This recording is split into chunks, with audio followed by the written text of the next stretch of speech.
Ladies and gentlemen, please welcome to James Cameron. I almost bailed on being a filmmaker. It's about sitting in that big dark room with all those other people you don't know, and something's gonna come up on that screen that's gonna take you somewhere. I'm the king of the world! Welcome back to James Cameron 101. This is the Titanic Roundtable. I am super thrilled, very ecstatic, very excited. If I stumble over my words, that's exactly why. This is a big one for the podcast, and we have people that worked on the film in front of the camera, behind the camera, and then we have just passionate fans, people that I know in real life, some people I don't know in real life. The way this is going to work, I'm going to bring the guests in one at a time here. It's going to go in order of IMDb listing. That's how I thought it would be fair enough. So we're going to go from the cast, whoever's listed, towards the top, and then we're going to work down through the cast. And then if everyone from the cast is on board, we're going to bring in crew, and then we're going to get into the like the podcast hosts, collectors, all that stuff. So that's how it's going to work out. First up, she is no stranger. We have interacted before. She's done a couple things I've done before, a couple podcasts. She's an integral collaborator when it comes to James Cameron. Very excited to have her on here. She was in 3 of his films, Aliens, Terminator 2, Judgment Day, and Titanic. So let's bring in the lovely, the very talented Jenette Goldstein. Hi. Welcome back, Jenette. Thank you so much for being with us tonight. Thanks for inviting me. Absolutely. So, so Titanic was the very last thing currently so far that you've done with James Cameron. And when you go to conventions, do you get a lot of Titanic love, or is it like a lot of the Terminator 2 and Aliens? It's funny. It's recently I've gotten a lot of Titanic love. I mean, at first I didn't have any photographs. I was, it was Comic-Cons and sci-fi. So I was like, why would I bring, a great melodrama. And, but a lot of the wives would be, oh my God. So yeah, no, I think I was in Amarillo, Texas, and I almost got more fans for Titanic. It was split between, definitely Aliens is number 1, but it was split between, I think, Titanic and Fear and Loathing in Las Vegas, which was very odd. Wow. Interesting. Well, because I know Aliens recently, you did Aliens Expanded, which we're all very excited for. I'm actually friends with Ian Nathan, the guy who's the writer and director of that whole thing. So very excited for that. But yeah, no, I'm very excited to talk Titanic with you because I know you're probably asked about some other things a little bit more, but you said it's starting to pick up in popularity, which is very cool. So thank you for being here. We're in the same state, actually, I believe, right? Georgia, you're in Atlanta? Actually, right now I'm in Los Angeles. Oh, perfect. Oh, wow. All right. But you do live in Atlanta, right? I'm not getting that wrong? I ping back and forth. Ping back and forth. Okay, perfect. All right. Well, thank you for being here. I'm going to bring in our next guest of honor. This is a gentleman who actually worked on this film, both in front of the camera and behind the camera. So he's actually kind of a dual role going on here. This is the first time I've ever interacted with him on a podcast. It is Mr. Van Ling. Hi, Jenette. Hi, Van. Hey, Eddie. How you doing? Hello. Thank you for being here. Pleasure. Yes. When was the last time, both? Because apparently you both had a shocked expression on your face. When was the last time you interacted together? Last time was probably at a New Year's Eve party in Malibu. I think so. That was the last time that I saw you in person, and the previous time to that was, of course, on the set in Rosarita, where we got our intros in the same hallway as waiting for Leo to come down the hall. Exactly. So, very cool. yeah. Very cool. Well, I'm very excited to have you on because, like I said, you were both in front of the camera and very important behind the camera, which we'll get into what your role was there. But again, like Jenette, thank you for putting aside some time to be here tonight. It's a big honor to have you on here. So thank you very much. Next up, we have, someone who's been integral in getting a lot of the people that are here tonight to join tonight. I've interacted with her a bunch of times. She's such a lovely, talented person. She's actually done a documentary herself called Ship of Dreams, Titanic Movie Diaries. And it is the lovely and the very talented as well, Alexandra Boyd. Hello. Hey. Welcome back. How are you doing, Alexandra. Eddie? Nice to see you. Nice to see everyone. I'm so excited about seeing who's coming up next. And then I was like, Right? oh, what about me? Like I was telling you, I can't wait for the DVD or the Blu-ray to come out because Oh, you're clearly going to make me print some, aren't you? I'll do a very limited edition. yes, Very please, limited. please. So thank you for being here. It's always a pleasure to talk to you, and thank you again for being very helpful in getting some of these people that I have no contact with whatsoever. So well, you do now. now I do. All right, let me see. The page has gone up here. Okay, the next up is there she is. Okay, it's a new face. I've never spoken to her before. This is someone that Alexandra was able to put me in touch with, and she'll talk a little bit more about her role. But her name, Ellen O'Brien, but Mauer O'Brien, I believe, is also part of that, right? Well, Mauer O'Brien? actually, it's mower, and like I like to say, do you mow your lawn or do you mow it? There we go. Well, thank you for being here, Ellen. It's a pleasure to finally see you. We've been talking a little bit, texting and everything, but thank you for being here. Well, thank you very much for asking me. I feel very flattered. Absolutely. And then we'll get into what your role was after we bring in everybody. Next up is someone who was able to get me in touch. Actually, I think it was her who got me in touch with you, Ellen. Yes, it is, it is Judy. Judy, pardon me. How do you say your last name? I want to make sure I get this right. It's Prestininzi. Prestininzi. Okay. Yeah. And we're like, did you guys? Especially Van. I know. haven't seen him for so long. You forever. I know. And Jenette, I have a funny little story. Do you want us to tell stories now, or go right ahead? Be my guest. Jenette, we were standing like on the staircase scene, and I kept staring at you, and I apologized to you, and I says, excuse me, but weren't you Vasquez on Aliens? And you go, can you remember that was 10 years ago? And that was my first time being able to meet you. and then of course, Van, we had, remember these? Oh, yes. Those are beautiful. Absolutely gorgeous. Amazing. Thank you so much for being here, sharing that little tidbit right there. We're going to get into some more tidbits as we go along here. But next up, the next three guests are going to be people that either work on podcasts. Our next host, or our next guest here, is the co-host, along with Alexandra, of Titanic Talk. And he is also just a very personable person. I love watching him. So I'm so excited to finally get to speak to him extended here, because he surprised Alexandra when we did our last live stream together. It's Nelson Aspen. You've just given me the name of my next book, A Personable Person. I love it. Thank you. Thank you for having me. Oh, it's good to see you, Nelson.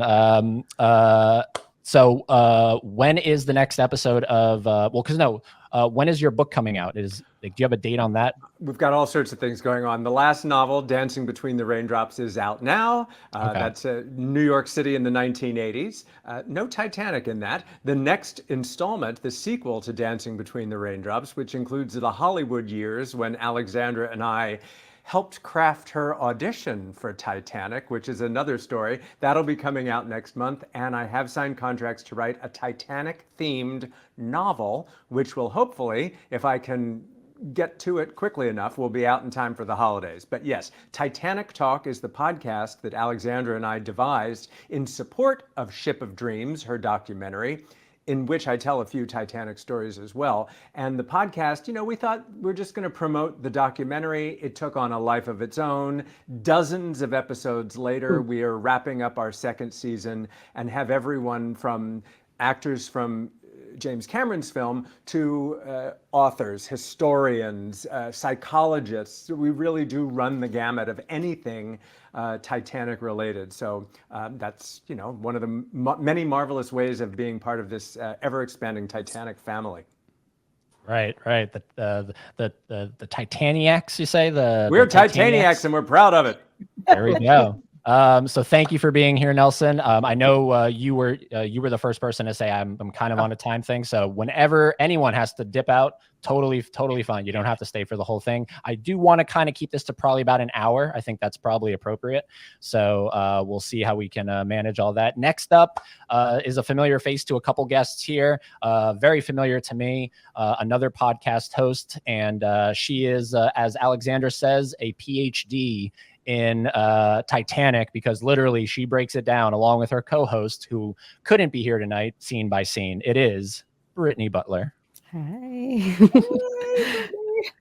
Welcome back. So you just actually finished your last episode, right? Because I saw Ethan post on Letterboxd that it's finally done. Oh my gosh, I didn't see that. I'm gonna have to see what he wrote.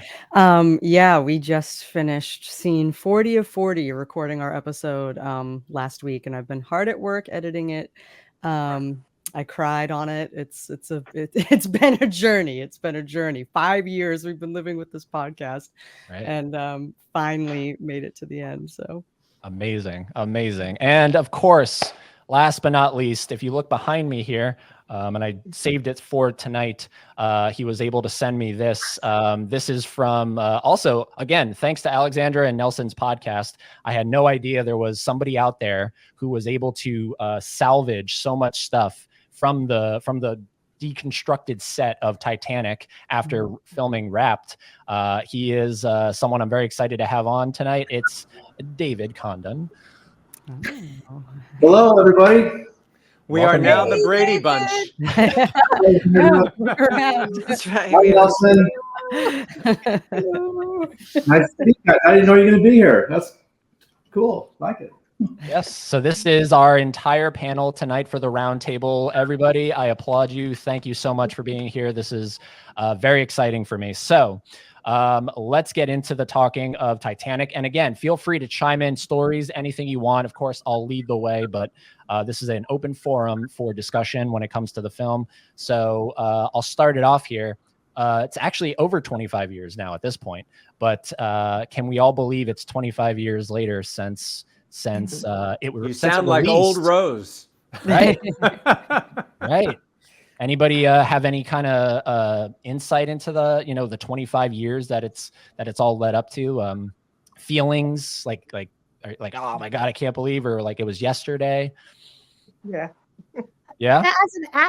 As an actor, I'm not talking about other jobs I did 25 years ago, the TV commercials and the TV guest stars and other small parts. There's just, this is the story of, Mark Capri says it in the film, when people go, what do you do? Oh, I'm an actor. Oh, have you been in anything that I've seen? And you go, well, I was in Titanic. And now all of a sudden you have something to talk about that they immediately relate to, because everybody's seen that film and how everybody has, a memory of it at some level. Right. Jenette, do you have any feelings about it? It occurred to me, I was like 25 years. I think of it in terms of 27, because my son, who is 27, was 6 weeks old when I had to go down to Rosarito, and I adopted him, and I didn't know I had to tell Jim that I might, depending on when a baby arrived, I might have a third child wrapped with me. He said, absolutely, no problem. That's not going to be a problem. But then when it turned out, I was like, okay, I could leave him with the nanny. And so that's what I'm thinking about. So he's now 27. So. Wow. Has he seen the film? I assume he's seen the film. Absolutely. Wow. Absolutely. Yeah. My daughter is a mega fan. The sons, not so much. They they're more into the action films. But my daughter's seen it hundreds of times. As everybody should, I think. Everybody should see this film a bunch of times. Van, I want to come over to you for a second, because, again, I think out of everybody here, you have the very interesting role of being not only a character in the film, but you also were behind the scenes. And you wanted to talk a little bit about what you did behind the scenes when we initially connected a couple days ago, but I wanted to save it for tonight. So, Well, Well, the Go funny ahead.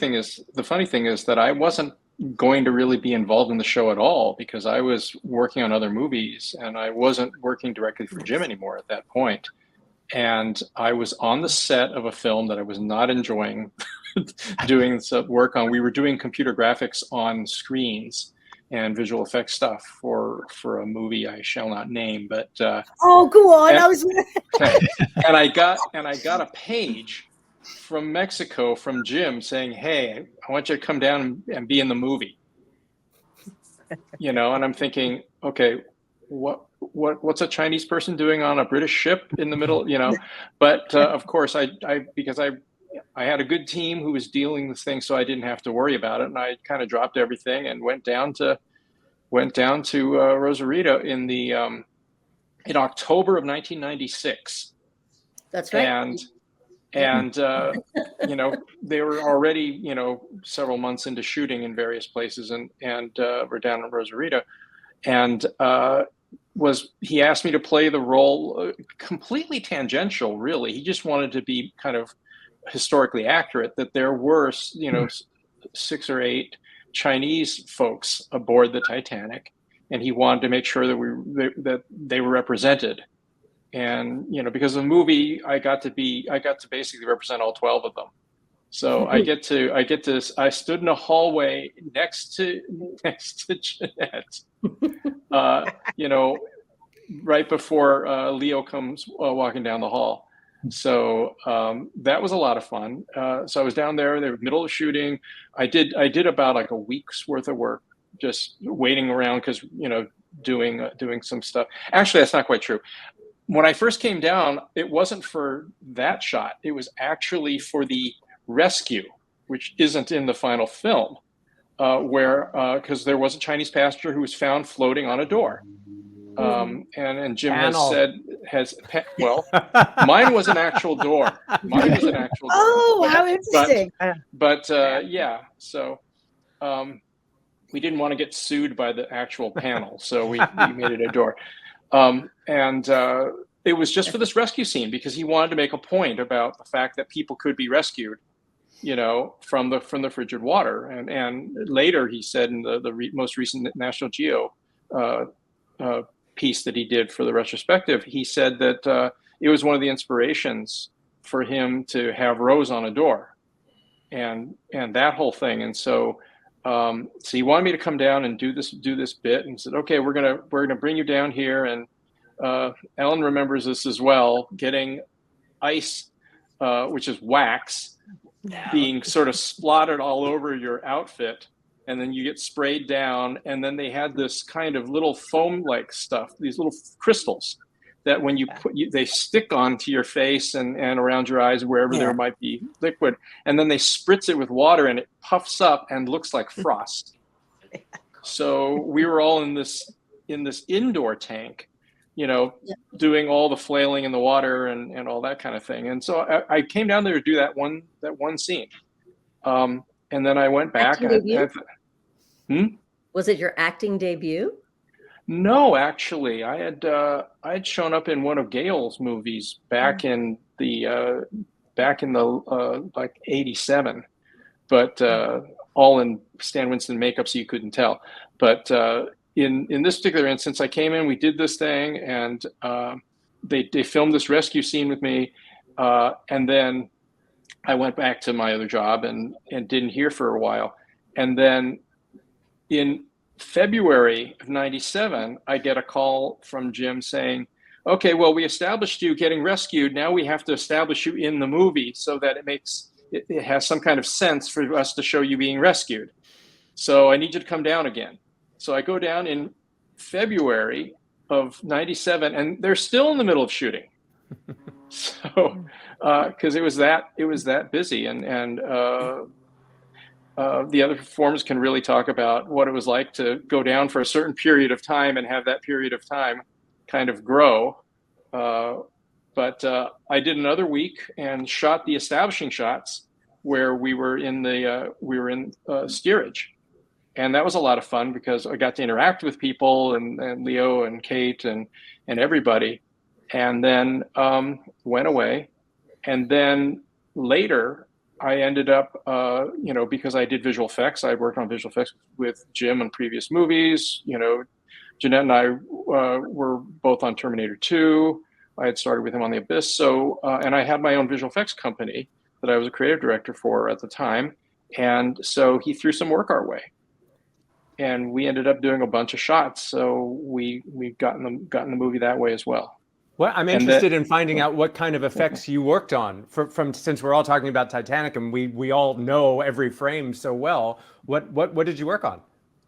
There's a combination of things. Some of it was adding stars to the skies, because you really wouldn't be able to see it on film. There were some the shots with the CG simulation in the beginning of showing what happens to the ship. They couldn't film the screens, so we had to do a bunch of inserts of screens with various things like ROV POVs going into the wreck, and just adding things like little graphics on top in some cases, and in other cases, just a lot of little shots here and there. None of the big stuff. But as we went on, everybody here knows there really is no little stuff when it comes to Titanic. Everything's big, even the smallest detail is big. Yeah, well, what's weird is after that, in 2005, when we were doing the DVD director's edition, we added a whole bunch of stuff, including my deleted scene, and I ended up doing the visual effects for all the deleted scenes, and kind of producing all the content on the disc with Ed Marsh. And so there was a whole ton of stuff. We got back together. We got a bunch of the folks back and did interviews and everything. And so I did a whole bunch of visual effects there for all the added scenes out on the lifeboats. We had to add digital breath to everybody. I heard that was very, very expensive. That was a very expensive After Effect.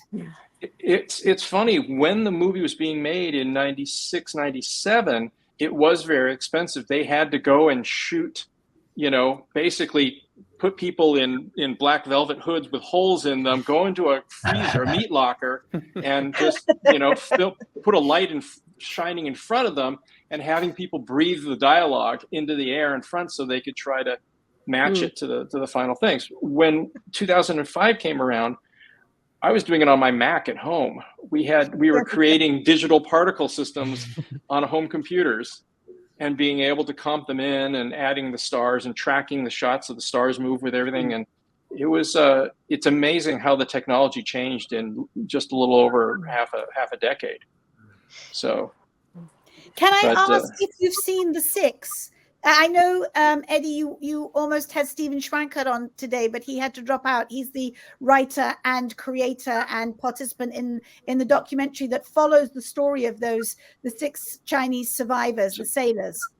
I only saw that just this past year because I have been trying to find, because it has not, as far as I can tell, has not been released here. Everybody should see it. It's amazing. But it hasn't been released in the United States. It only came out in China. I saw that it was showing on certain subscription cable channels in Canada. Again, I don't know what it is with Canada other than, Jim was born there, so he's Canadian. But it was a really good show. And what blew my mind was I'm watching this documentary, and it's about the 6 survivors and how they kind of disappeared. And they started trying to genealogically find out who they were. And there were people who were claiming that their grandfather or whatever was one of those 6, and others who weren't, and so on. And they could tell when they asked some of these people, because a lot of them ran stores or restaurants for some reason, and a lot of them in Canada. And so they would be, oh yeah, this is the place that's run by one of the guys who was on the Titanic. That was kind of some of their things. And they would call up and say, so is this true? Is it really true? Because we're looking up all the data. And then they wouldn't hear back from those people, which means that they were just lying through their teeth to get publicity for the restaurant. This other guy who vaguely remembered that his grandfather mentioned about something about when he was a sailor and riding on a luxury liner back in the aughts, they hit an ice mountain. And so they're talking to this guy in his house, and the interviewer from the documentary says, have you seen this deleted scene from Titanic? And he puts his laptop down in front of the guy and runs the scene where I'm being rescued. And it was surreal. And he was just staring there. Oh my God, this is exactly what my, my great grandfather was talking about. And they confirmed that he was one of the descendants. The magic of motion picture. When you're talking about the detail, and I'm curious to hear from everybody assembled about the details, but you mentioned the stars, and Alexandra and I were doing a podcast when somebody mentioned that Neil deGrasse Tyson had seen that the stars were actually incorrect, that whatever the arrangement astronomically was incorrect, and they redid it? Yeah. Let me clear all that up. This is actually a really, really sad story.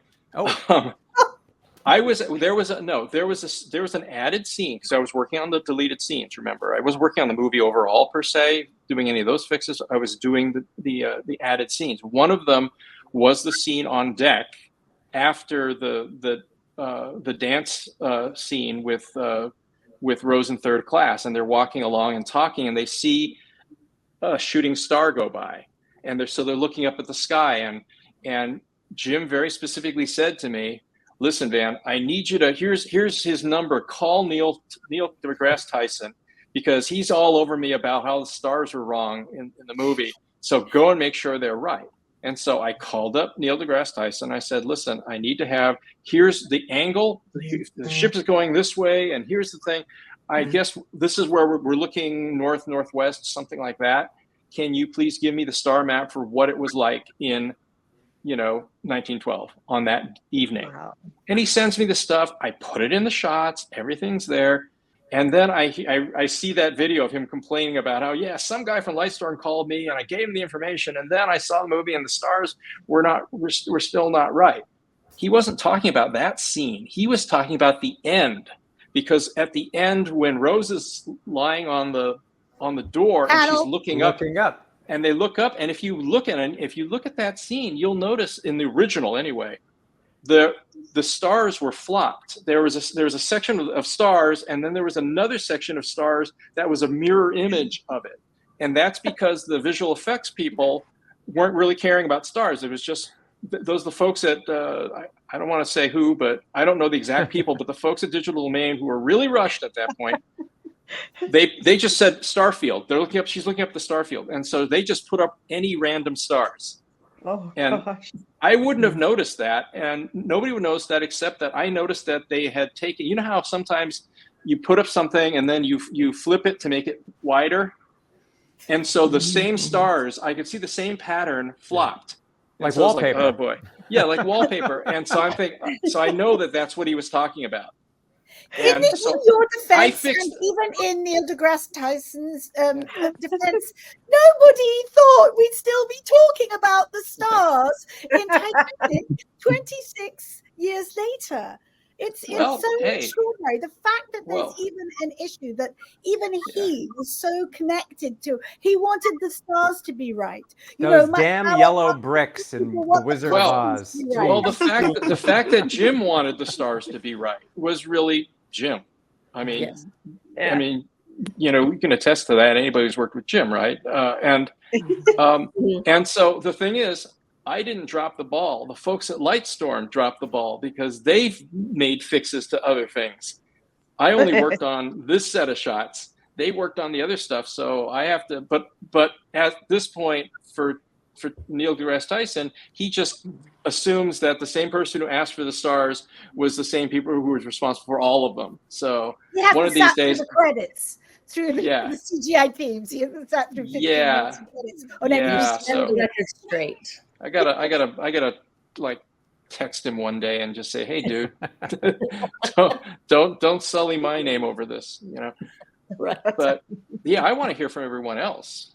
Well, no, yeah. So for anyone who may not be familiar, Ellen, you had a very integral, important shot, and you're probably throughout the rest of the film you can clarify that, but you have that very kind of burned in everyone's brain image of the frozen woman with the baby when they go back to try to rescue anybody.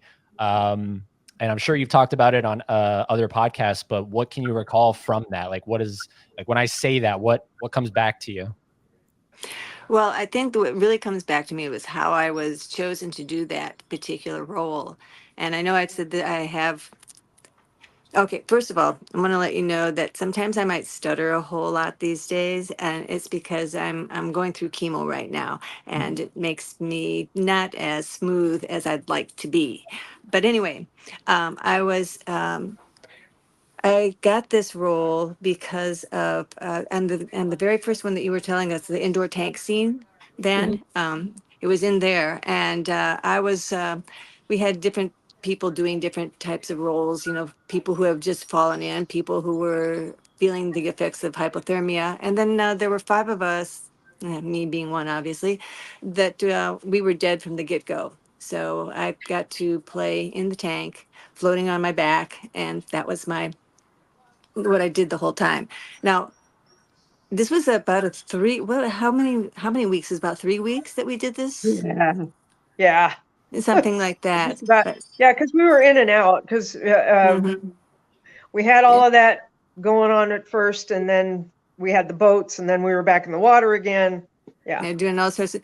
But anyway, it was during this point in time. Now the water was heated. It was heated up to about 84 degrees, but it couldn't get any higher than that because then you would see steam, and obviously that's not happening during the during the Titanic days.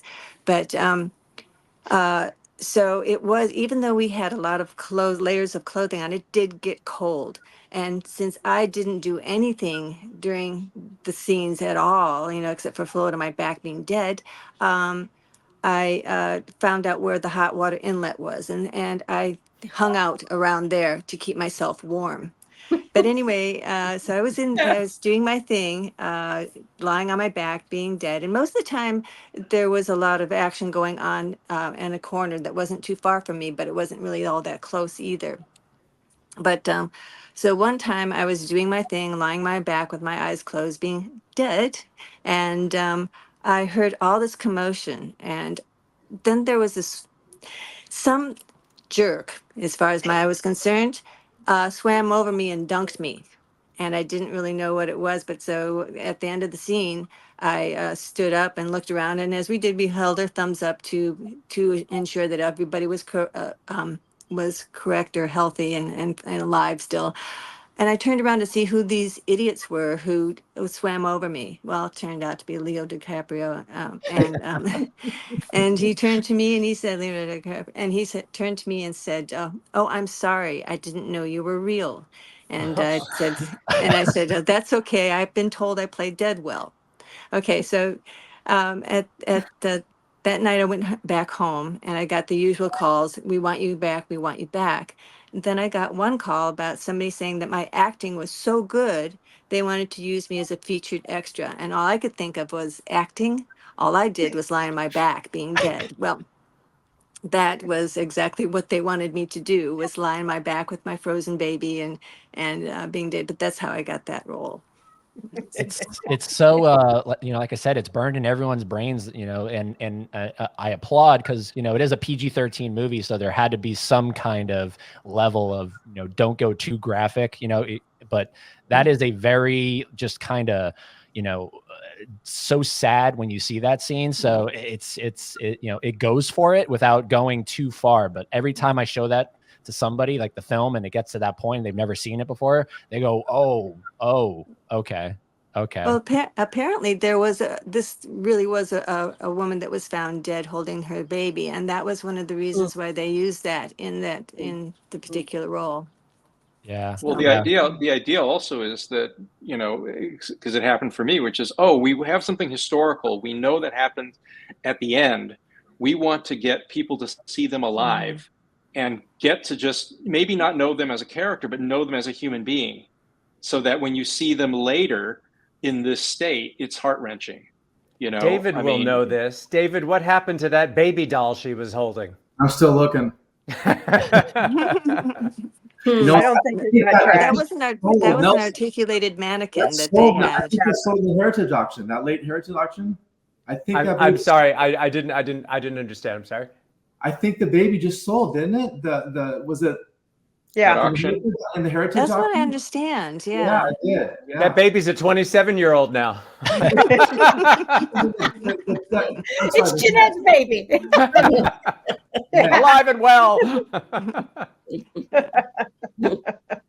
Oh. David, how do you source this stuff? Where do you go? Like, do you just rely on word of mouth? Is there auction sites? Like, what's your modus operandi? I'm always looking.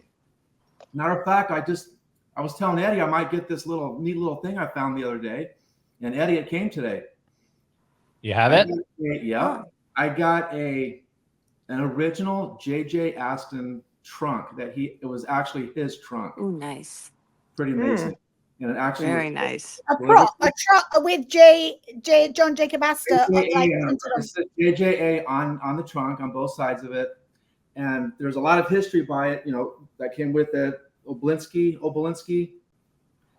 His mother was JJ Aston IV. His daughter was this guy's mother, and it was in all his history, and he was a prince, and I guess it was in a storage unit, and this guy got a hold of me somehow and said, Dave, I think I have this trunk, and I did a little research on it, and sure enough, I'm pretty sure it's his trunk. It came with 3 or 4 huge boxes of all this crazy memorabilia and tax returns and just all kinds of neat things. He was actually a publisher, so there's a couple rough draft of a novel that he was writing, and pretty amazing stuff. But yeah, that just came today too. But anyways, Nelson, I got a question for you. Yeah.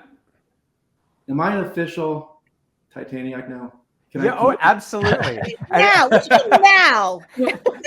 I think you've been one for years. Nice. You just didn't have a name for it. Yes, as long as I'm in your book, I'm good. That's good enough.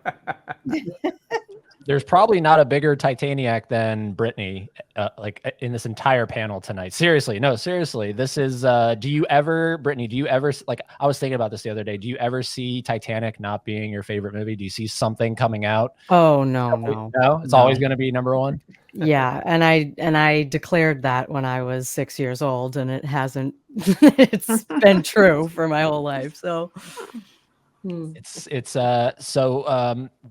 for the whole panel, what is it? And this is something I really want to focus on with the podcast, James Cameron 101. What is it about James Cameron that makes him just a couple notches up from even those legendary, like, to me, there is no better director out there than James Cameron. And I'm curious what everyone's take is on that. Why is he so revered and yet so kind of you never hear about him until something like official, like a movie coming out? You don't ever hear any kind of drama going on or anything. It's just always professional.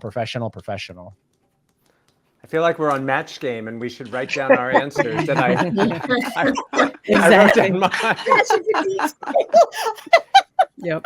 His enthusiasm for detail, I think, is and it doesn't matter if it's Titanic or Avatar or whatever it is. He takes big bites, but he chooses food. That would be the analogy. He doesn't scrimp. So that would be my answer. Short He doesn't bite off more than he can chew. He always makes sure he chews everything. The research he does, the real research he does. I mean, I think he's a true fan of Titanic, actually, and what he's doing now and all his things that he does. He's been down at the site 35 times now, and it's just you could tell he's real interested in it. He really did his homework on this movie, and the detail, and like I was telling on Titanic Talk, it was just the detail in his pieces that he made, and he just paid. The attention that he spent on this thing. It's like, and the details and the real facts, and he put a lot of the real facts from Titanic he actually put in the movie as well. And a lot of people don't understand that, and I'm still learning, every day about just different things that I just didn't even know. It's like, it's just amazing with the detail and the research that he did with Titanic. It's just amazing to me. Alexandra. I remember seeing The Abyss and being blown away by it. And that was several years earlier than Titanic, and the special effects in that And I even hesitate to call it CGI, Van. Was it there? What, it was a different method of giving you something that was otherworldly. And at the same time, that story between the two main characters, Ed Harris and Mary Elizabeth Master Antonio, they were a divorcing couple. And so there was this family relationship drama going on while the ship was sinking into the abyss. And all of that stuff really stood out to me, is that and then you take it to Titanic, and then you take it to Avatar. There's always a human story in there, which I think people feel they are lacking when they go and see these new big Marvel, big expensive manufactured story films. They lack this human element, and somehow he manages to combine those two. Discuss. I was going to say the same thing. Yeah. Well, I would I was one to piggyback on that idea, because I mean his attention to detail and machinery. I mean, he's such a geek in that way. I just always imagine him drawing on his school notebook, not paying attention to the lesson, but just drawing stuff on it. But really, he's as much attention to as he does to the mechanism and the history and all the things.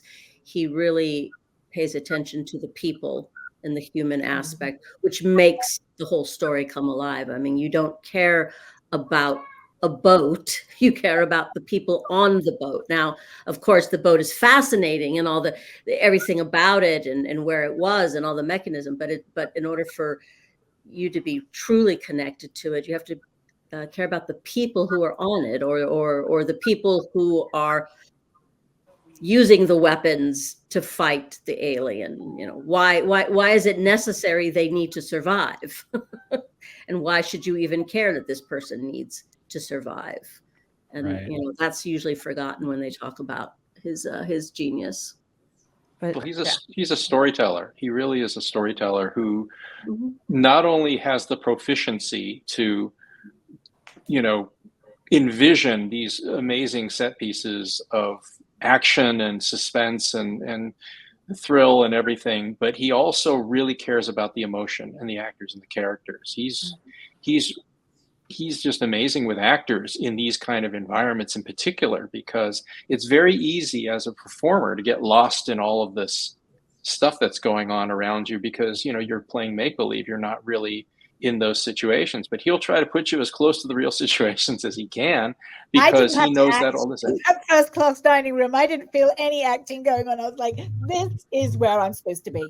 He's incredibly protective of the actor, because I've been in many situations, and they're huge movies, massive. And if an actor is having an issue and someone in the behind is not, he will shut everything down to focus in on what the problem is there with the actor. The actor's having an issue. With Titanic, I mean, I've said this so many times on other podcasts, is that when we were shooting the scene in third class, when behind the gates, when they were keeping us out with the little boy, and he had never been in a film. I think he was in an extra, had been an extra in a McDonald's commercial. So he was little. He was 5 years old. The little girl knew. She had been on sets and things. And once we did the first take for the master, and Jim said, all right, let's go again. He said, "Oh, did I do it wrong?" And everyone, cracked up. I mean, it was sweet and it was funny, but he said, he got very angry and he said, "Stop, everyone, stop laughing." Because the little boy was, people were laughing at him. And he just stopped everything and he went right to him and he asked him, and he said, "You've never done a film before?" He said, "Okay, well, let me explain what's going on. So first what we're going to do," and he took up however long it took just to talk to this little boy about how movie is made, that you didn't do anything wrong. We do this thing and we do everybody, and then we'll do it like we do it a few times.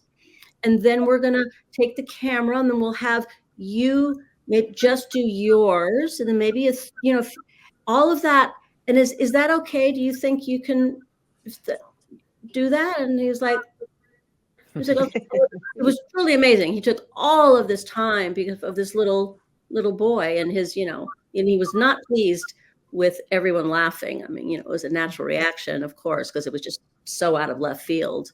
But yeah.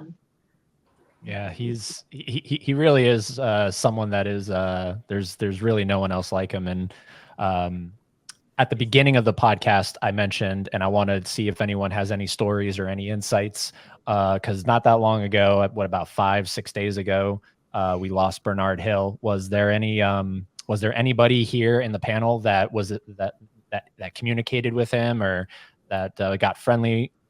Alexandra? Yeah, I worked with him on a BBC drama when I was 21, like one of my first jobs out of drama school.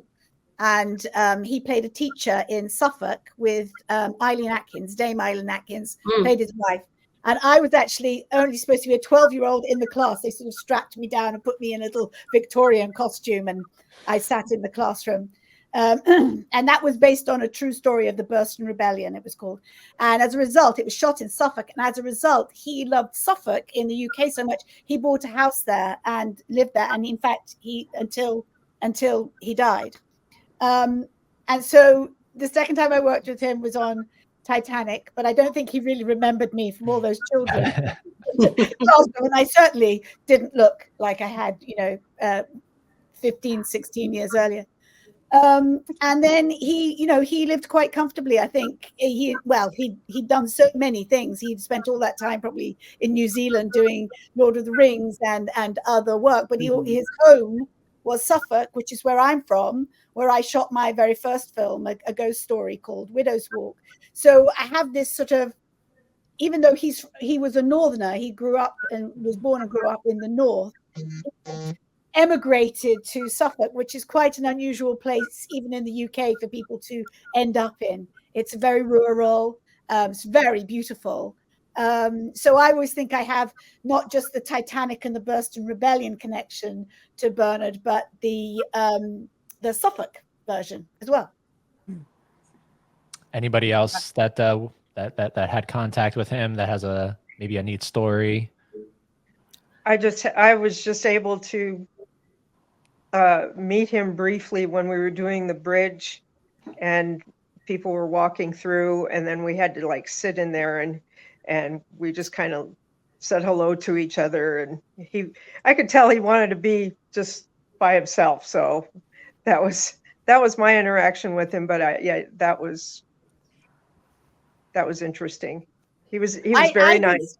I did sit next to him at the table in the first class dining room, and I had this purse that kept sliding off my lap onto the floor. And because I was wearing that corset, everyone's heard me talk about the bloody corsets and how uncomfortable and how you couldn't move in them, and you certainly couldn't bend down. So Bernard had to keep picking up my purse from my lap, which the etiquette coach wouldn't let me put on the table. Of course not. And we sat there for long enough to just sort of talk about nonsense like actors do on sets, and yeah. I always remember too, they had to bleach his beard and hair. So when I saw him for the first time, I could see his roots coming through. I said, back to makeup and bleach those roots, do a reverse roots job. I just remember just going up to him because I'd lived in England, and I remember him from The Boys from the Black Stuff. Yes. Oh my God, such a performance! It was a television show. Yes. Mm-hmm. And it was heartbreaking. And he was amazing. And I just couldn't believe it was the same actor. And I just, I'm such a fangirl about great actors. And I just said, oh my God, that was my favorite, incredible show that you did. He was like, oh, I didn't know anyone had, especially an American, had ever seen this, TV series. What was it? It was like 6 episodes or something. I mean, he won so many awards for it, but he was perfect casting for the captain. With all due respect to Mr. De Niro, I just can't see it because when you look at De Niro, you see De Niro. No, yeah. Yeah, like I had never known that, like that De Niro was considered for the role, and then as I knew the roundtable was coming up, I was like, is there an interesting fact about some casting I had never learned about, and Mm. lo and behold, there it is. And yeah, no, it all worked out for the best. He is the captain. He very much resembles the real captain. Like when you look at it behind the, like a real photograph of the captain, it's very uncanny. People still talk about the casting of The Wizard of Oz or Gone with the Wind. So I mean, you could have endless discussions about Titanic in terms of would it have had the same impact with a different cast? Right. That's in some alternate universe we could have that discussion. Yeah. Right. Somebody who couldn't be here tonight, Leonardo DiCaprio. For some reason, and I'm curious if anyone has any input on this, because anytime Titanic gets re-released or anytime it comes back into the public eye very, very, very vividly, Leo is almost never to be found when it comes to Titanic. And does anybody have any input on why that is? Why it seems like he doesn't want to talk about Titanic? I have a theory, just as an entertainment journalist who's interviewed him several times over the years, not about Titanic, but it's like looking. I'm assuming it's like looking at photos of yourself from 5th grade, where you go, "Oh, I hate the way I look," or "I hate the way I sounded," or whatever you might associate with that. And when you look at the tremendous, esteemed body of work that he has had since Titanic, or whatever he may have coming up that he's more enthusiastic about, he also craves his privacy. Supermodels aside, he craves his privacy. That I think that's just it. It's just like, you don't want to talk about your puberty. You don't want to talk. You might acknowledge it when you have to. Kate Winslet, she has a very different take on it. She's much more open to talking about it. Julianne Moore is another great example. She has no problem talking about her days on As the World Turns, a soap opera. I remember her. So it's very interesting and very individual, I'd say. Right. He wasn't the first choice. I mean, I guess, I don't know if I'm speaking out of school, if anyone else, but Billy Crudup was. Speaking of Julianne Moore, yeah, there you go. So, Yeah. So Billy Crudup was the first. Well, he was as far as the list goes. I mean, I guess they were thinking of someone who was a bit older, a bit more rougher looking around the edges, kind of not as he was such a pretty boy back then, And I mean, Billy Crudup is a spectacular actor. However, I believe he was offer only. That was the thing, and Jim, wanted to hear a bunch of people read and things, which as is his prerogative. So there's another actor in Kate's screen test that Was that Jared Leto? Jeremy Sisto. Jeremy Sisto. Oh, Jeremy Sisto. Yeah. It was Jeremy Is it? Sisto. Well, Brittany, yes, PhD student there. She knows. Yes. So I'm sure there were several sort of young up and coming, and I can see how important it would have been to have each one of them read rather than just just straight off. Just take it on trust that you'll come up with the characters as written. Yeah. What I think is interesting though about that Leo question you had, Eddie, is that, like, obviously I haven't interviewed him like you have, Nelson, but I've watched a lot of interviews. And I remember he clearly said one time that he wants to make movies that stand the test of time and movies that last and whatever. And I'm like, well, Titanic's kind of the pinnacle of a movie that has lasted. So it is strange that, 25, 26 years on, he wouldn't want to be like, yeah, I'm in a classic movie. Like, this is a classic movie now, He doesn't talk about Gilbert Grape. He does, but I don't know. I don't know what it is. The only difference I see is that this is the only movie he was the matinee idol lead. Yeah. And he's such a character actor. You mentioned Gilbert Grape, even from a young little boy. He's always a character actor, even though he was so pretty then. And so very much this was kind of out of character in all of his roles. If you think about what he's done. It's never, well, aside from Romeo and Juliet, but even that was like, it was an interesting take and it was challenging and it was, I forgot about that. It was a fantastic movie. Also, my observation of him at work in Titanic is, I imagine, unrecognizable for the actor who did The Revenant or Wolf of Wall Street. I remember going to a screening of The Revenant going, how is this the actor that I saw mucking about? He was not focused. He was not grounded compared to Kate, who was, had her 3-ring binder with her script and her notes all in the margins. And she was very serious and very grounded. And he was very devil may care, which actually, if you think about it, was perfect casting because it fed into those two characters. But I love his work. I think he's one of the most fantastic living actors of his generation. But I could not have joined that dot from 1996 to 2019 or whenever it was that we saw The Revenant, because The Revenant, I think, is a masterpiece, and it is mostly because of him. And I just think it's great. I think he's great. Right. I gotta jump. Keep talking. Keep talking. I love you. Bye. Bye, Nelson. Oh, bye, Nelson. David, I want to ask you: have you come across any specific like Leonardo DiCaprio pieces that you've been able to find? Just autograph stuff. Not really. That's one person I haven't met yet in person, but I have met this wonderful lady. That's me and Gloria Stewart. Oh wow! What an amazing person she was. Gosh, she was just. When was that? That must have been late 90s, I think. Incredible. She was just such a nice lady. Gosh, just miss her. Unfortunately, here's me and Bill Paxton. Of course, he's not with us anymore either. But he was a wonderful person too. I met just about everybody on Billy Zane and Francis Fisher and just about all of them. They're just all so nice, just and willing to talk about Titanic. Glory couldn't stop about talking about Titanic, and I think maybe Leo just caught him on an off day because I've never heard that he shied away from Titanic talking about it. So that's I think the fact that he was, in essence, and I know a lot of the ladies here would understand the idea of being objectified, so that you're not a person anymore. You're not an actor. You're this character, and a lot of the folks, appreciated his acting, but a lot of other people just looked at him as teen beat, tiger beat, whatever it is these days, kind of pinup guy. And there's this thing where, yes, his character was immature. He played it very, very well. And he was kind of a kid on the set, right?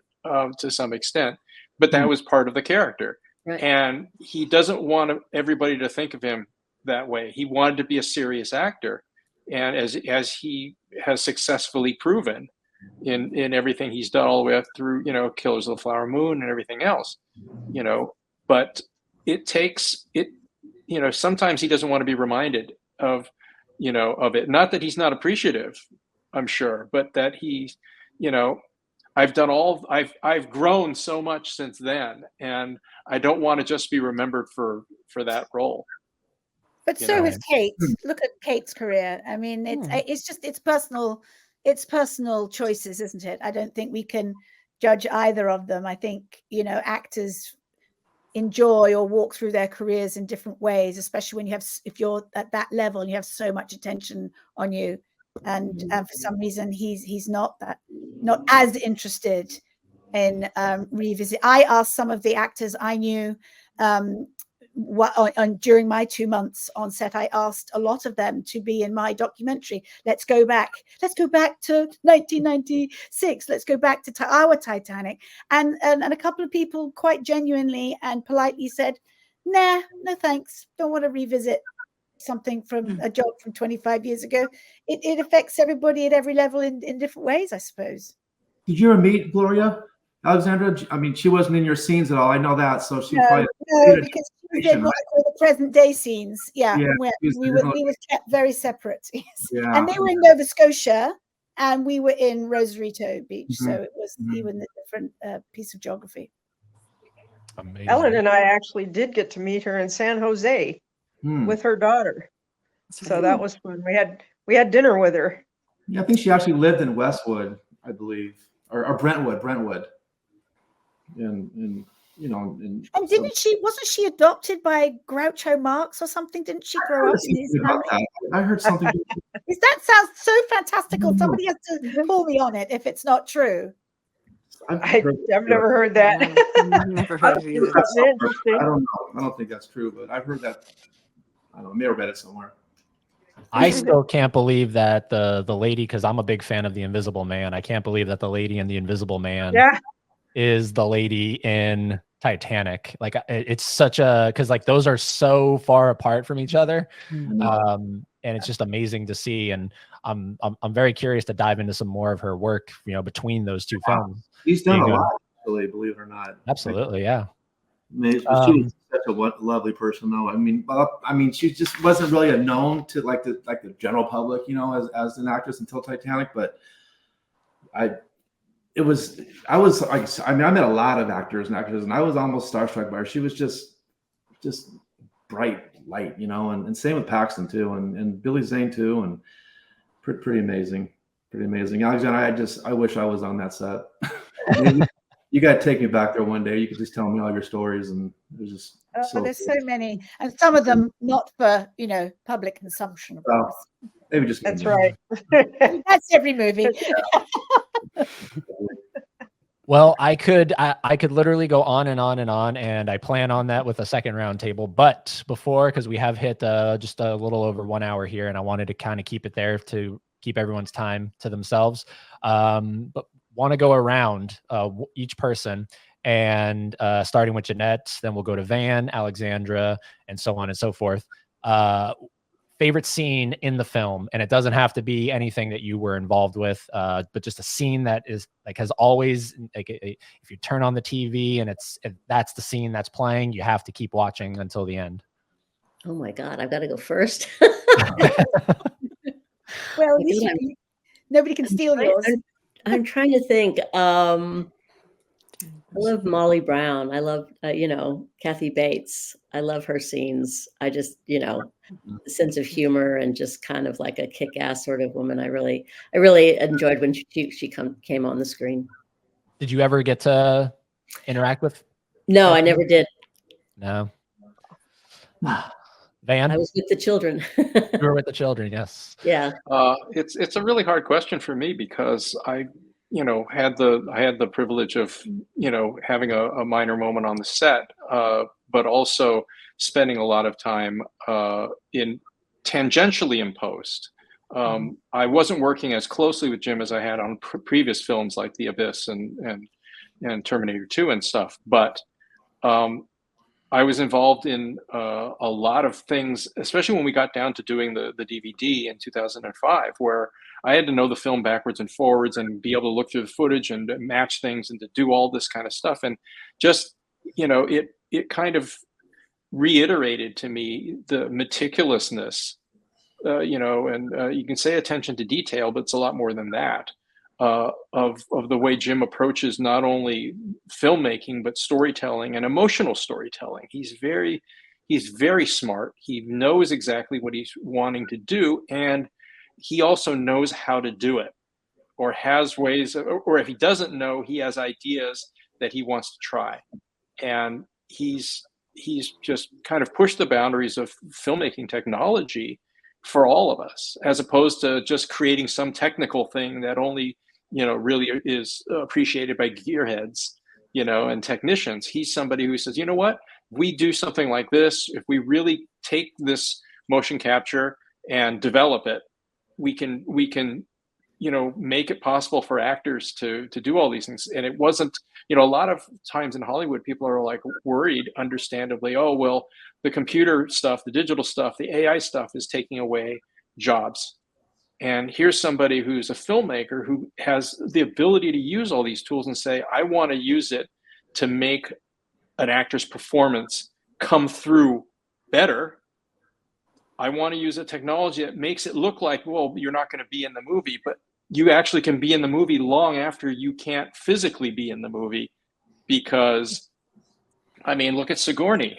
She's playing a teenager in Avatar: The Way of Water. And that technology has made it possible for actors in a way to extend their careers in ways that didn't happen before, and still actually have their performances come through. It wasn't like just voicing something. He was actually performing it. And so he has an eye for those kind of things. And the joke was always, the truth is Jim will never ask anyone to do anything he wouldn't do himself. The caveat there is that he can do everything. So be warned. There was, I don't know, Alexandra, if you were there, I don't think any of us third-class passengers were in it, but in one of the grand staircase scenes, one of the intros, I believe, there's a story about how he was looking at the set before they shot it for the big grand reveal of the staircase, and he said, "This floor is dirty. This is a brand new ship. It shouldn't be dirty. Can we get somebody over here to clean it, to wipe it down and get it sparkling clean?" And people didn't move fast enough. He turned around and looked, nobody was doing it. He went and grabbed a bucket and went out and started mopping the floor himself. That's how much he cares about these things. And he's not one to, the last thing you want is Jim to be doing your job. That's not a reflection as much on him as it is on you, because he's willing to do that. He comes from the Corman days. He comes from doing everything.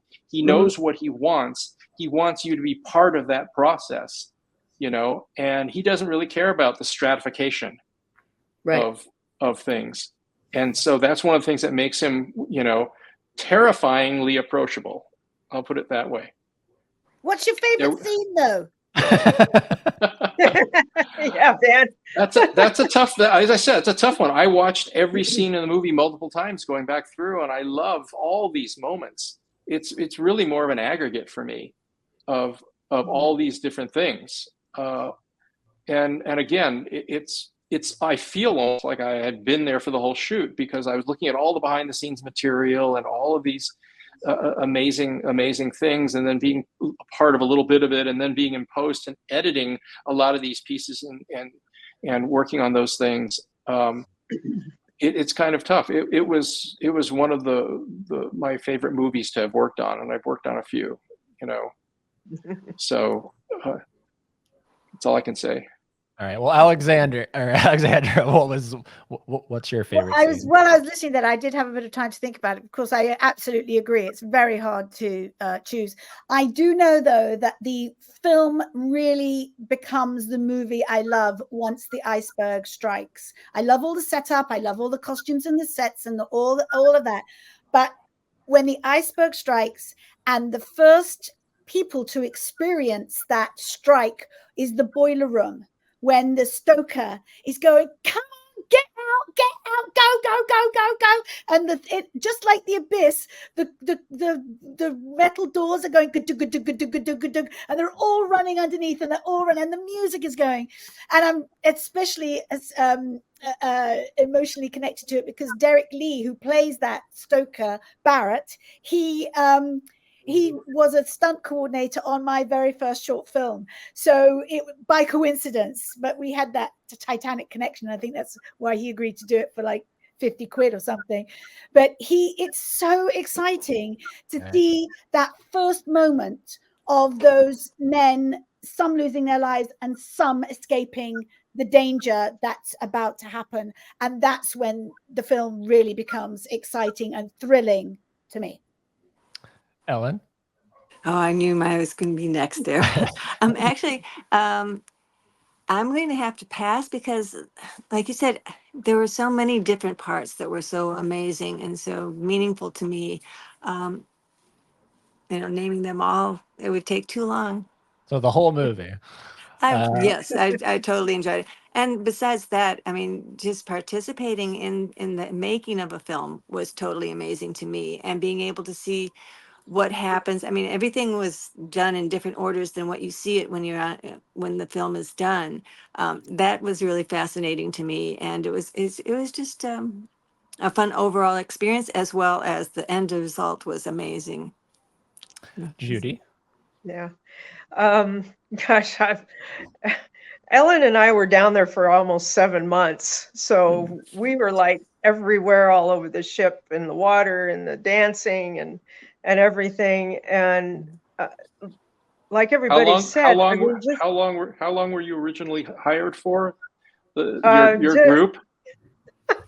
well, they only wanted me for 3 days for that. They wanted to put me in the gymnasium on the horse, on the electronic horse, and then they said, well, that's not going to work because they had an outfit that was too tall and too little for me, and so it just blossomed into, you know, me being up front with Kate in the water, in the dance scene, watching everybody. The being on the poop deck, I think the poop deck was probably the most interesting thing for me That and was Ellen, I really, think yeah, too, that was really because something else. we worked to get those parts. They just didn't say, "Oh well, we'll take all the extras." No, we were like actively, we want to be there. And overall, I would have to say that my favorite scene is the opening scene where you see the ship and my son Jeff up on the forward well deck, and just there was so much. And then when Jim put the blood on my face and I became his bloody dead chick, and you know, it was like there was just so much. And then after the fact, we got to meet everybody. I mean, I worked with Van on the business that I had. He had some ideas for me for a company that I owned, and you know, meeting Don Lynch and Ken Marshall, and then we got to meet practically all of the actors when we were, you know, when in the Nice. areas that we were working. But it was the best and hardest job I've ever had. And if Jim were to call me up and said, "Judy, are you ready to get big and blue again?" I would. You all would. Brittany. Yeah, I'm another person where it's just the whole movie. I mean, I do have favorite scenes, obviously. But yeah, every frame of this movie, I've said it before, like every frame of this movie feels like home to me in a way. I just love everything about it. But the two that are jumping out to me, one of them is the very specific moment where Rose is on the stern of the ship, getting ready to take that final plunge, and she looks to her right at Charles Jugan, the chief baker. And they just kind of have this moment where they look at each other and they know that this is it. And then the ship starts to take the final plunge.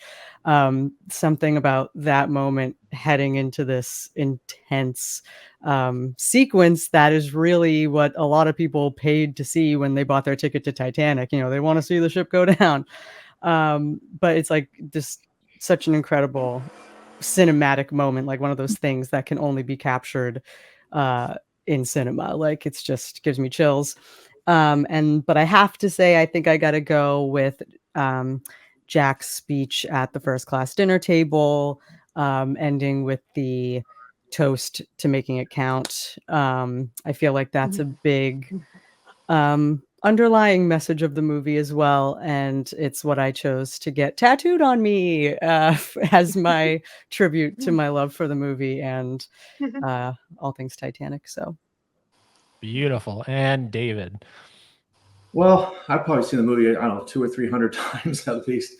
And like the last 100 times I've seen it, probably the last 15 years, I don't watch the movie anymore. I'm looking at things that I've obtained through all these years. You know, I look at the hand railing and the mahogany and the windows and the decking and all these things that I've got. Oh man, there it is, you know. And so I'm just looking at, you know, the boiler room and just the coal that I have. So I look at it a little bit differently now. But I like the spitting scene actually when Jack. I think her real personality, her real personality came out at that time. You know, like the child in her, you know, and she wanted to be not this proper girl, you know. When she was looking at when the in the first class, I can't remember the exact scene, but when she was looking over the side and she was looking at this mother teaching her daughter how to properly, you know, have her hands, how the dishes were, you know. And And it's like, and she didn't want to raise her kids that way. She didn't want to be that way. And the spitting scene, I think you could see she was happy, and you could see Cameron probably coached her to, this is my true personality. This is how I really want to live my life, you know, and just down to earth. And that was kind of cool. That kind of sticks out. But I mean, every scene is just so amazing. And what's really cool too is that when Rose is being drawn, and that was actually Cameron's hand. I'm sure everybody knows that. He did most of the artwork in there, and I really didn't realize that for a while. So now I'm looking at Cameron's hand. Is it older? Is it like a little wrinkly? I mean, but you can't even tell. But that was actually Cameron's hand, and he did all the artwork. He was only 42 when he directed that film. I mean, he was, you know. But anyway, he was also Sigourney's hand in Aliens, and some of the inserts there. Or for instance, the shots where he's holding the joystick grips for the power loader when he powers it up, pushing the button and doing that. And Gail was actually your hand. Yeah, it was Jenette's hand for the little grenade that. No, it was actually wasn't it? It was the shooting the. It was it was shooting the alien in the head. Right. In the thing. But yeah, so the both Gail and Jim really get into, you know, they'll do whatever it takes to do their shows and stuff. So it was amazing process. I actually have a question for you as a collector. Actually, what is more valuable to you? Stuff from the actual Titanic, like baggage and stuff from JJA, or stuff from the movie? Good, that's a great question. No one's ever asked me that. I'm really starting to get into the real Titanic now. I've acquired some really amazing pieces over the last couple of years, but it's the stories and the hunt and the find and what really gets me going, you know, and finding it and then knowing where this is. I got certain collectors that want certain things, and you know, I mean, the value in the real Titanic obviously is 20 times more valuable than actual items that were used in the movie.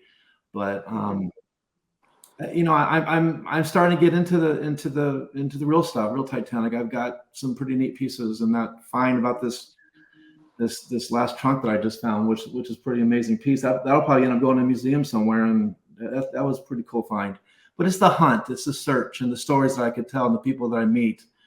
It's really not much of a value. I mean, and I have a condo in Rosarito, actually, right by the movie set, and that I bought. I was going down there so many times, and I figured, you know, I'm spending hundreds of dollars in these hotels looking for these props, and so I just bought a condo down there 6, 7, 8 years ago, and I fell in love with the city. I fell in the state, and I love it down there, and I'm down there every couple of weeks now, and I drive by this set and say, oh my God, you know, there it is, you know, and I still get goosebumps every time I drive by that set, and I do it once or twice a month still. So it's just, I think it's just the stories and the find and the people that I meet is really gets me going. I've bought and sold so many props, and I collected so many things, and it's been a ride. It's been a good 25-year ride for me, and I still love it. I wake up every day hoping making phone calls and people calling me, and you know, I got this, I got that, and meeting people in Mexico, and it's just, the whole thing has just been awesome. It's just been, and then a couple years into it, I fell in love with Titanic, and now I've just been a big collector now for over 20 years now, and now I'm just starting to get in the real Titanic. So that's probably going to last me another 20 years, and probably going to cost me a divorce. But that's all, you know, it's never going to get away from me. I just love every bit of it, and hearing you guys' stories is amazing to me. It's just so cool. All you guys were actually on the set, and just amazing to me. It's just so neat, so neat. I feel like a little ant on the table here. You know, I feel like I'm a nothing compared to you guys. It's just incredible hearing your stories. It's amazing to me. I could stay here all day long and listen to your stories. It's just so cool. So cool. As could I. But Nelson was able to escape this question. I got the answer from him. But every episode ends with this exact question, and make it as quick as possible. What is your favorite James Cameron film? Nelson, I made sure I got his answer. he says Titanic. Is there anyone, because I know Brittany's is Titanic, is there anyone who's not Titanic? Yeah, me. I said Abyss. The Abyss? Wow. Abyss. So Van, I want to talk. Shame on you, Alexandra. Shame on you. No, I like it very much. I like it very much. I'm But shocked. I like lots and lots of films. My favorite. Can we have a film- tie? Can we have a tie? Why? Can you have a tie, Judy? It'd What's have yours? to- It would have to be Titanic and Aliens. I mean, you got the extraordinary love story and the extraordinary sci-fi. I mean, come on. Jenette, what's your answer? I just think of the first one I saw, which was Terminator, which still blows me The away. Terminator. Absolutely, yeah. I love Van? it. Again, a hard question. Yeah. Every one of them has a significance. I saw, I came into this career, into this industry because of Jim's movies. I was at USC and he brought Terminator, the first one, to one of the classes where they show the film and then they talk to the filmmaker, which is a normal thing now. But back then it was one class that did nothing but that. Every week it was a different film and a different filmmaker, and the filmmaker come talking. And I remember listening to him talk about this kind of guerrilla filmmaking he was doing. And I said to myself right then in college, in '84, if I ever get lucky enough to work for somebody in the business and shadow them, I would love to work with James Cameron. It was him or Terry Gilliam at that point. Those were those two. And I ended up, when I graduated, working with Jim, and I worked with him for 8 years. So I was on the ground from the beginning. He hired me as his research assistant on The Abyss. So I was in that throughout that entire production, and then same with Terminator 2, and having seen Jenette, of course, in Aliens, but also in Near Dark, and also I just saw you the other night in the opening of the Presidio. Oh God. So, and I ended up working with Peter Hyams on a movie called The Relic, a number of years later. So it was really my start. So Abyss is near and dear to me. Terminator is near and dear to me. I worked on, doing some of the DVDs on that, behind. I did a whole documentary for one of the DVDs on that, and Aliens was the film that really got me, hit me, because it was right as I graduated from school, and I ended up getting the job with Jim because of Aliens. That whole story is, you guys probably already know. And then The Abyss, and then Terminator 2. So that was my big cameo. I'm surprised nobody's talking about Piranha 2 this morning. Piranha 2. Yeah, well, Piranha 2 this morning was his Roger Corman film, wasn't it? Right. Yeah. Exactly. Well, he also worked on a bunch of others, Galaxy of Terror and Battle Beyond the Stars. He built the big spaceship that looks like a woman's naked torso in Battle Beyond the Stars. There was a story about Jim at Corman's where he was directing Second Unit, and they wanted to have a shot of maggots squirming around, but you put maggots under hot lights and they just go to sleep. So he figured out, let's put them in a little pool of water. He took an extension cord, cut off the cord, plugged in one end, and they'd have them stick it in the water so that the mild shock would make them squirm around. And so they do this, they got the shot, okay, and cut, and they pull it out and they all go back to sleep again. And supposedly some executive was walking through and saw this and said, and saw Jim say, okay, get the maggots ready and action. They start moving and cut. They stop moving. So they were like, wow, boy, this guy can direct. I don't know if that's an apocryphal story, but I've heard it more than once. So anyway. Great ending.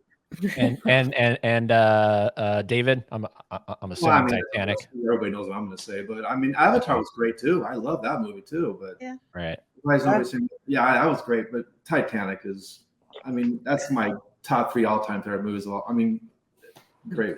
What am I going to say? Of course I'm going to say that, and it's true. It's true.